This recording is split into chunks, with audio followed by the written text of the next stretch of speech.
Добро пожаловать в мой канал. NDDL. Les opposants annoncent la libération de la route des chicanes copyright AFP. Loïc Venance. 3 jours après l'abandon du projet d'aéroport à Notre-Dame-des-Landes, les opposants ont répondu favorablement à une exigence du gouvernement en annonçant la libération à partir de lundi d'une route d'accès à la ZAD, entravée de chicanes depuis 5 ans. La CIPA, association d'opposants institutionnels, a invité ses adhérents à venir lundi 22 janvier, dès 10h au Lama fâchés autour d'un café, pour reboucher les trous et enlever les chicanes, a écrit ses opposants dans un document intitulé Invitation à chantier collectif sur la D281. La libération des routes traversant la zone de Notre-Dame-des-Landes a fait débat au sein du mouvement anti-aéroport. Ce dénouement à l'amiable va marquer un début de retour à la normalisation de la ZAD et à l'état de droit. L'une des routes traversant la ZAD de Notre-Dame-des-Landes, le 18 janvier 2018. Copyright Loïc Venance. AFP. Prendre cette décision, c'est sûr, n'a pas été facile et ce n'est pas seulement de gaieté de cœur que nous voulons transformer cette route, mais c'est parce que nous pensons un futur commun et avons confiance dans notre force collective que nous vous appelons à faire ce chantier entre nous, sans la presse, écrit la CIPA. Pour l'association, cette route était et restera un symbole de notre résistance commune, et c'est tous ensemble que nous mettons en œuvre son usage partagé, puisqu'ailleurs n'y aura pas d'aéroport. Elle a salué comme une formidable victoire et un signe fort pour toutes les autres luttes l'abandon du projet d'aéroport. L'association met toutefois en garde contre d'éventuelles expulsions des occupants de la ZAD.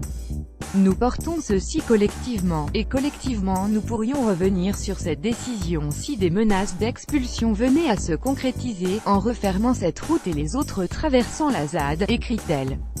Circulait tranquillement une voiture qui faisait partie d'une barricade à Notre-Dame-des-Landes, dans l'ouest de la France, le 18 janvier 2018. Copyright Loïc Venance. AFP. Pour que les automobilistes puissent de nouveau circuler tranquillement sur la route, il y aura immédiatement des ralentisseurs provisoires. Puis par la suite des ralentisseurs pérennes, et des voies de passage seront créées pour nos amis tritons, salamandres et autres habitants du bocage, annonce la CIPA en appelant à un rassemblement avec pique-nique, pelle, gants, fourches, grands sacs de ferme et volonté. La route des chicanes a été fermée en 2013 par les autorités.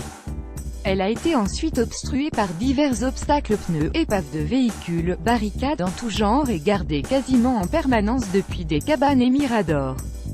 Sa libération fait débat depuis de longs mois au sein du mouvement anti-aéroport. Le Premier ministre Édouard Philippe a sommé mercredi les opposants de rendre les routes bloquées à la libre circulation de tous, faute de quoi les forces de l'ordre procéderont aux opérations nécessaires. Le ministre de l'Intérieur, Gérard Collomb, a demandé jeudi matin que ce soit fait d'ici la fin de la semaine prochaine. Ils devront dégager la route et s'ils ne le font pas de même, les gendarmes iront la dégager, a déclaré la préfète de la région Pays de la Loire, Nicole Klein, fixant l'échéance au milieu de semaine prochaine. La médiation, privilégiée par les autorités, semble avoir prévalu, et les forces de l'ordre discrètement déployées depuis jeudi matin, n'auraient finalement pas à intervenir. La route des chicanes libérée, les discussions s'annoncent plus longues sur le devenir des terres de la zone, notamment sur les 5600 hectares selon le maire sur 1650, où les zadistes ont lancé des projets agricoles. Le ministre de l'Agriculture, Stéphane Travert, a proposé jeudi sur Sud Radio d'assigner ces terres à la production de produits bio ou de qualité, pour alimenter la restauration collective régionale. Les occupants de la ZAD se disent prêts à négocier avec l'État sur le futur projet de territoire agricole mais ont répondu à l'ultimatum d'Édouard Philippe qui a donné jusqu'au 30 mars, fin de la trêve hivernale, pour évacuer les lieux, par un refus de toute expulsion.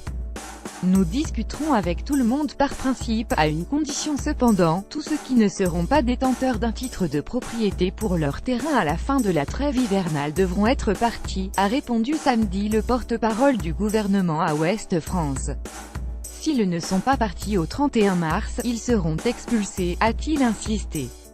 2001-2018 142 648 Nantes. AFP. Copyright 2018 AFP.